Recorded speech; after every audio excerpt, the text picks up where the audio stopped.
Voilà. Alors, qu'est-ce que ça veut dire que l'expérience client? Si on raisonne en termes vraiment très opérationnels, eh bien, une expérience client réussie, ça permet sur un compte de résultat un accroissement des revenus. Pourquoi? Parce qu'on fidélise plus. Bon, on sait tous très bien que fidéliser, ça coûte moins cher que d'acquérir. Donc, en proposant des expériences clients qui soient maximales, ben, on baisse le taux de départ et puis on allonge la durée de vie moyenne du client. Donc on fidélise finalement quelque part. On a également des ventes additionnelles qui sont générées par les recommandations qui sont faites par les clients existants.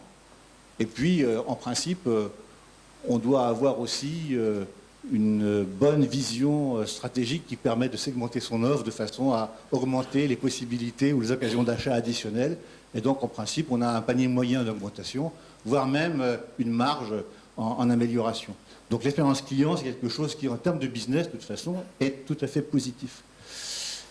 Et l'expérience client, en principe, lorsqu'elle est bien gérée, et c'est même plus qu'en principe, c'est généralement, contribue à réduire les coûts. Pourquoi? Parce que d'abord, on a une baisse d'acquisition des clients.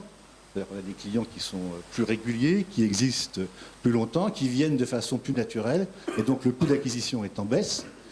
Et puis on a en principe également un nombre d'insatisfactions qui se réduit. Or, vous savez tous que le coût de traitement des insatisfactions, c'est à peu près ce qui coûte le plus cher. Alors ça peut aller de très très cher, ça c'est le cas par exemple de tout ce qui est industrie de type automobile. Un client mécontent en automobile, c'est quelque chose de dramatique.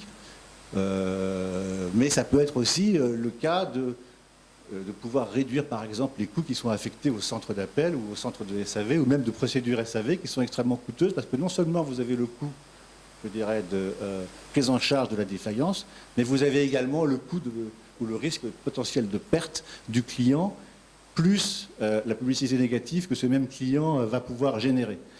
Donc ce sont des postes évidemment qui sont intéressants de réduire. Donc une expérience client réussie, c'est plus de revenus, c'est moins de coûts.